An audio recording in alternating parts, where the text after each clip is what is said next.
தற்போதைய அண்மை செய்தியை பார்த்துக் கொண்டிருக்கிறோம். உச்சநீதிமன்றம் மற்றும் உயர்நீதிமன்ற நீதிபதிகள் நியமனத்தில் இடஒதுக்கீடு வழங்க வேண்டும் என்ற தனிநபர் தீர்மானத்தை கொண்டு வந்திருக்கிறார் திமுக மாநிலங்களவை உறுப்பினர் வில்சன்.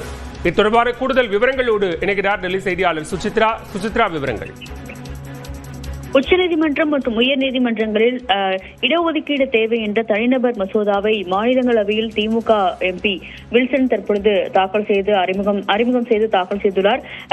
மிக முக்கியமாக கடந்த அரசியல் சாசன பிரிவுகள் 15, 14, 124, 217, 224 உள்ளிட்டவற்றின் கீழ் திருத்தம் செய்யப்பட்டு இடஒதுக்கீடு வழங்கும் வகையில் குறிப்பாக பதவி உயர்வில் இடஒதுக்கீடு வழங்க வேண்டும், அதற்கேற்ப திருத்தம் செய்ய வேண்டும் என்ற ஒரு கோரிக்கையும், இதனை உறுதி செய்வதற்கு சாதிவாரி கணக்கெடுப்பு நடத்துவது, உச்சநீதிமன்ற கிளைகள் அமைப்பது போன்ற நடவடிக்கைகளை மேற்கொள்ள வேண்டும் என்ற ஒரு கோரிக்கையும் அவர் முன்வைத்து இந்த மசோதாவை தற்பொழுது தாக்கல் செய்திருக்கிறார். அதே போன்று தீர்ப்பாயங்கள் மற்றும் நீதிமன்றங்களில் அனைத்து நீதிமன்றங்களில் காணொலி மூலம் விசாரணை நடத்துவதை உறுதி செய்யும் தனிநபர் மசோதாவையும் இதோடு அவர் அறிமுகம் செய்துள்ளது மிக முக்கியமாக பார்க்கப்படுகிறது. அனைத்து நீதிமன்றங்களில் ஆன்லைன் மூலம் வழக்கு விசாரணை நடத்தப்பட்டால் வழக்கு தாமதமாவது மற்றும் செலவுகளும் குறையும் என்ற ஒரு கருத்தை வலியுறுத்தி இந்த மசோதாக்களை அவர் இன்று தனிநபர் மசோதாவாக மாநிலங்களவையில் தாக்கல் செய்துள்ளது மிக முக்கியமாக பார்க்கப்படுகிறது. விவரங்களுக்கு நன்றி சுசித்ரா.